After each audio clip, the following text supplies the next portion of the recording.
Muita luz para você, meu amigo, minha amiga. Que Deus te abençoe e te guarde.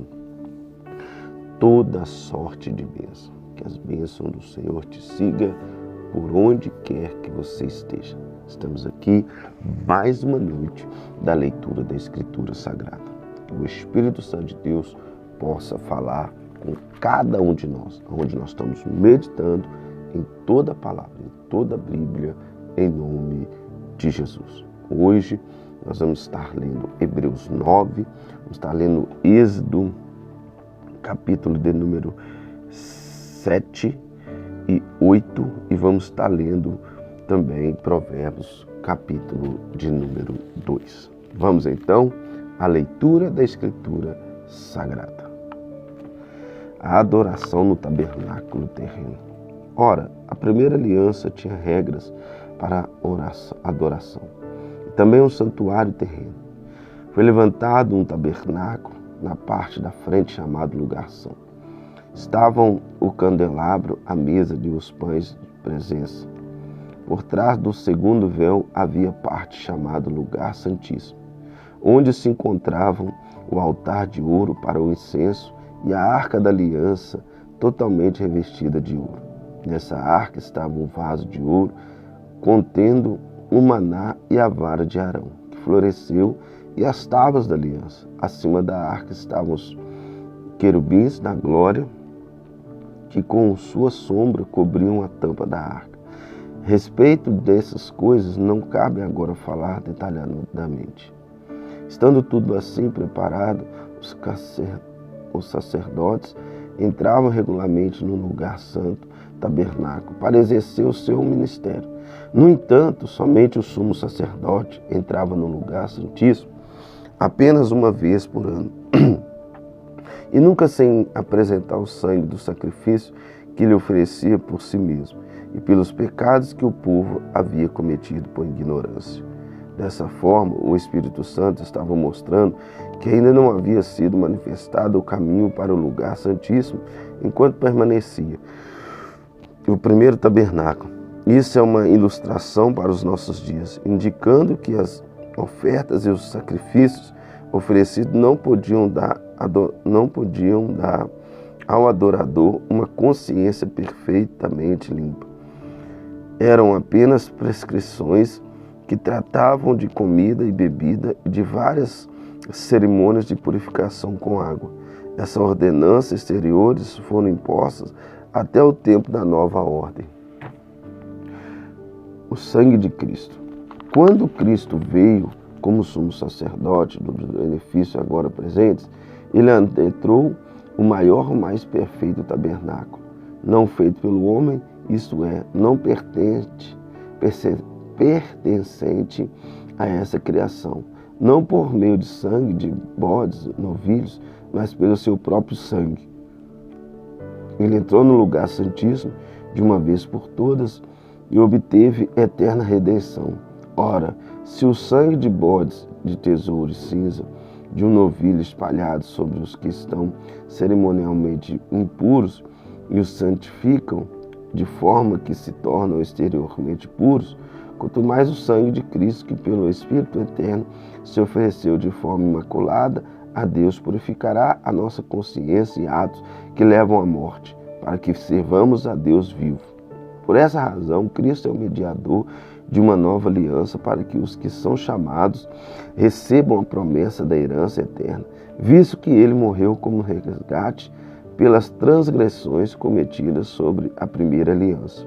No caso de um testemunho necessário, que se comprove a morte daquele que o fez, pois um testemunho só é validado no caso de morte, uma vez que nunca vigora enquanto está vivo quem o fez. Por isso, nem a primeira aliança foi sancionada sem sangue. Quando Moisés terminou de proclamar todos os mandamentos da lei, todos o povo, levou sangue de novilhos, de bodes, também água lá vermelha, ramo isopor, e aspergiu o próprio livro de todo o povo, dizendo: este é o sangue da aliança que Deus ordenou que vocês obedeçam. Da mesma forma, aspergiu com o sangue do tabernáculo e todos os seus utensílios das suas cerimônias.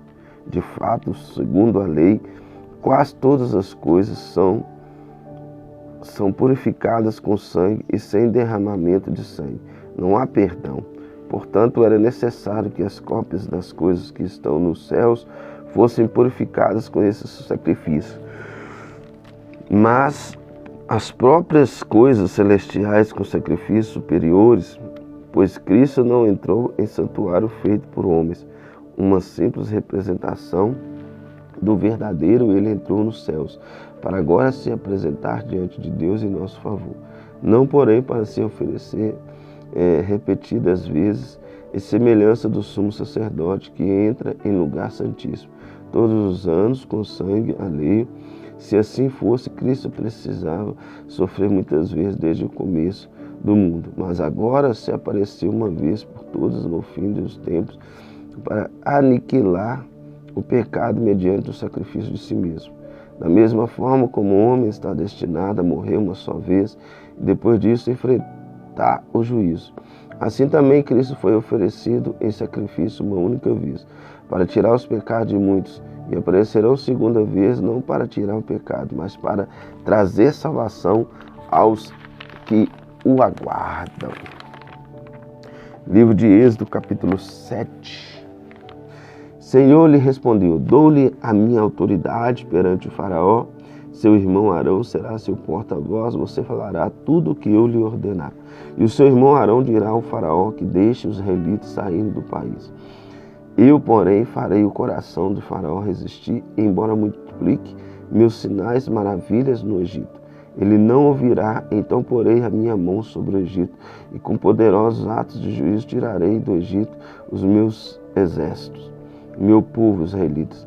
E os egípcios saberão que o seu Senhor, quando eu estender a minha mão contra o Egito, tirar dela os israelitas. Moisés e Arão fizeram como o Senhor lhe havia ordenado. Moisés tinha 80 anos de idade e Arão 83, quando falaram com o faraó. A vara de Arão transforma-se em serpente. Disse o Senhor a Moisés e Arão: quanto a faraó lhe pedir que façam algum milagre, diga a Arão que tome a sua vara e jogue-a diante do faraó, e ela se transformará numa serpente.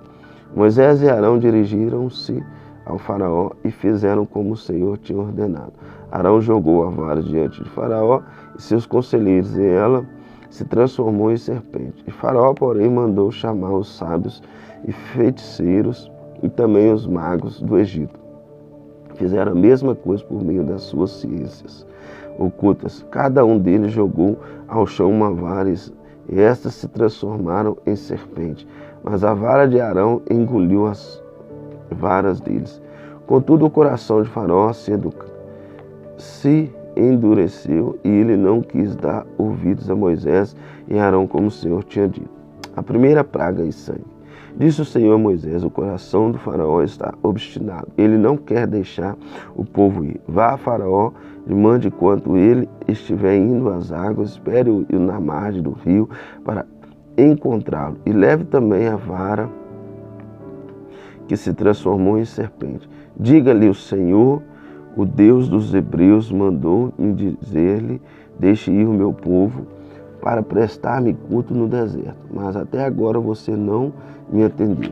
Assim diz o Senhor: nisso você saberá que eu sou o Senhor. Com a vara que trago na mão, ferirei as águas do Nilo, e elas se transformarão em sangue, e os peixes do Nilo morrerão.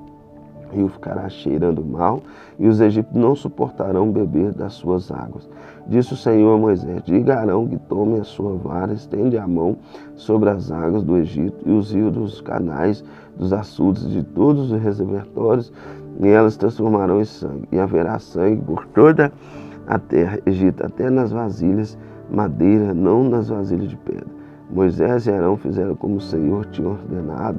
Arão levantou a vara, feriu as águas do Nilo na presença de Faraó e dos seus conselheiros, e todas as águas do rio transformou-se em sangue, e os peixes morreram, e o rio cheirava tão mal que os egípcios não conseguiam beber das águas, de suas águas. Havia sangue por toda a terra do Egito. Mas os magos do Egito fizeram a mesma coisa, por meio de suas ciências ocultas, coração de Faraó se endureceu, e ele não deu ouvidos a Moisés e Arão, como o Senhor tinha lhe dito. Ao contrário, deu-lhes as costas de volta para o seu palácio. Nem assim Faraó levou isso a sério. Todos os egípcios cavaram buracos às margens do Nilo para encontrar água potável, pois da água do rio não podiam mais beber. Passaram-se 7 dias depois que o Senhor feriu o Nilo. Segunda praga de rãs. O Senhor falou a Moisés: vá a Faraó e diga-lhe que assim diz o Senhor: deixe o meu povo ir para que me preste culto. Se você não quiser deixar ir, mandarei sobre todo o seu território uma praga de rã. E o Nilo ficará infestado de rã, e elas subirão e entrarão em seu palácio, em seu quarto, e até em sua cama. Estarão também nas casas dos seus conselheiros, no seu povo, dentro dos seus fornos e nas suas amassadeiras. As rãs subirão em você, em seus conselheiros e em seu povo.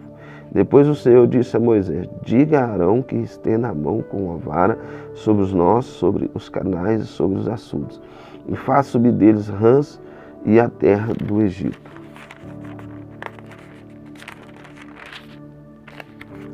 Assim, Arão tendeu a mão sobre as águas do Egito, e as rãs subiram e cobriram a terra do Egito. Mas as mãos fizeram a mesma coisa por meio da sua ciência oculta. Fizeram subir as rãs sobre a terra do Egito. E Faraó mandou chamar Moisés e Arão e disse: orem ao Senhor para que ele tire essas rãs de mim e do meu povo. Então deixarei o povo ir e oferecerei sacrifício ao Senhor. Moisés disse a Faraó: tua é a honra de dizer-me quanto devo orar por ti, por teus conselheiros e por teu povo, para que tuas casas fiquem livres das rãs e sobra apenas as que estão no rio. Amanhã disse o Faraó. Moisés respondeu: será como tu disses, para que saibas que não há ninguém como o Senhor, o nosso Deus. As rãs deixarão a ti as tuas casas, teus conselheiros, a teu povo. Sobrarão apenas as que estão no rio. Depois que Moisés e Arão saíram da presença de Faraó, Moisés clamou ao Senhor por causa das rãs que havia sobre Faraó.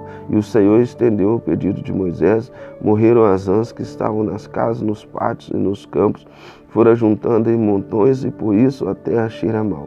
Mas quando Faraó percebeu que houve alívio, obstinou-se em seu coração e não deu mais ouvido a Moisés e Arão, conforme o Senhor tinha dito. A terceira praga de piolhos. Então o Senhor disse a Moisés: diga a Arão que estende a sua vara, fica pó, e virá o pó da terra, e o pó se transformará em piolho por toda a terra do Egito. Assim fizeram, enquanto Arão estendeu a mão e com a vara feriu o pó da terra, surgiu piolhos nos homens e nos animais. Todo o pó de toda a terra do Egito transformou-se em piolhos. Mas quando os magos tentaram fazer surgir piolhos por meio da sua ciência oculta, não conseguiram os piolhos, infestavam os homens e os animais. Os magos disseram a Faraó: isso é o dedo de Deus. Mas o coração de Faraó permaneceu endurecido, e ele não quis ouvi-los, conforme o Senhor tinha dito. A quarta praga das moscas. Depois o Senhor disse a Moisés: levante-se bem cedo e apresente-se a Faraó. Quando ele estiver indo às águas, diga-lhe que assim diz o Senhor: deixe o meu povo ir para que me preste culto.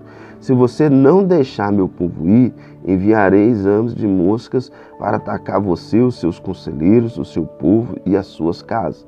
As casas dos egípcios, o chão em que pisam, e se encherão de mosca. Mas aquele dia tratarei de maneira diferente a terra Gósen, onde habita o meu povo. Nenhum enxame de moscas se achará ali, para que você saiba que eu, o Senhor, estou nessa terra. Farei distinção entre o meu povo e o seu. Esse sinal milagroso acontecerá amanhã. E assim fez o Senhor grandes exames de mosca, invadiram o palácio de Faraó e a casa de seus conselheiros em todo o Egito. A terra foi arruinada pelas moscas. Então Faraó mandou chamar Moisés e Arão disse: vão oferecer sacrifício a seu Deus e não saiam do país. Isso não seria sensato, respondeu Moisés. E os sacrifícios que oferecemos ao Senhor, o nosso Deus, são sacrilégio para o egípcio se oferecermos sacrifício que lhes parece sacrilégio, isso não os levará a nós e a apedrejar. Faremos 3 dias de viagem no deserto e ofereceremos sacrifício ao Senhor nosso Deus, como Ele nos ordena. Disse a Faraó: eu deixarei ir e oferecer sacrifício ao Senhor, o seu Deus, no deserto, mas não se afaste muito e ore por mim também. Moisés respondeu: assim que sair da tua presença, orarei ao Senhor, e amanhã enxames de música deixarão o Faraó, e teus conselheiros, e teu povo, mas que o Faraó não volte a agir com falsidade, impedindo que o povo vá oferecer sacrifício ao Senhor. Então Moisés saiu da presença de Faraó e orou ao Senhor, e o Senhor atendeu o seu pedido. A música deixaram Faraó, seus conselheiros, seu povo, não restou uma só música. Mas também dessa vez Faraó obstinou-se em seu coração e não deixou que o povo saísse. Eita glória! Provérbios capítulo de número 2. Vamos lá, firme e forte. O valor da sabedoria.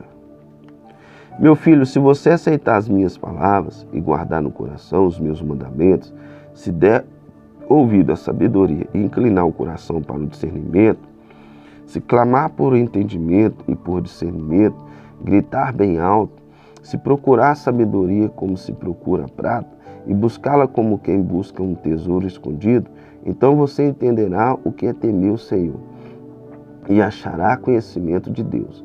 Pois o Senhor é quem dá sabedoria, de sua boca procedem o conhecimento e o discernimento.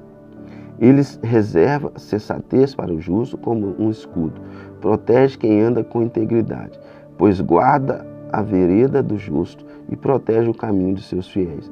Então você entenderá que o justo direito é certo e aprenderá o caminho do bem, pois a sabedoria entrará em seu coração e o conhecimento será agradável à sua alma. O bom senso guardará o discernimento e o protegerá. A sabedoria o livrará do caminho dos maus, dos homens de palavras perversas, que abandonam as veredas retas para adorarem por caminhos de trevas. Têm prazer em fazer o mal, exultam com maldade dos perversos, andam por veredas tortuosas e no caminho extraviam. Ela também o livrará da mulher imoral, da perversidade que se seduz com suas palavras, que abandonam aqueles que desce e a juventude foi seus companheiros. Ignora a aliança que fez diante de Deus. A mulher imoral se dirige para a morte, que é a sua casa, e os seus caminhos levam à sombra. Os que procuram jamais voltarão, nem tornarão a encontrar as veredas da vida. A sabedoria o fará andar nos caminhos dos homens de bem e a manter-se nas veredas do justo, pois os justos habitarão na terra e os íntegros permanecerão, mas os ímpios serão eliminados da terra e dela os infiéis serão arrancados. Amém? Isso aí foi a nossa leitura da Bíblia desta noite. Que Deus continue sustentando, te abençoando e que o Espírito Santo fale através de você ao coração de outras pessoas. Você que está aqui pela primeira vez, se inscreva no canal, ative o sininho, compartilhe o vídeo e deixe o seu like para nos ajudar na divulgação do canal da igreja. Amém? Seja bem-vindo, que Deus te abençoe, fica firme, fica crente, porque a vitória é sua, em nome de Jesus.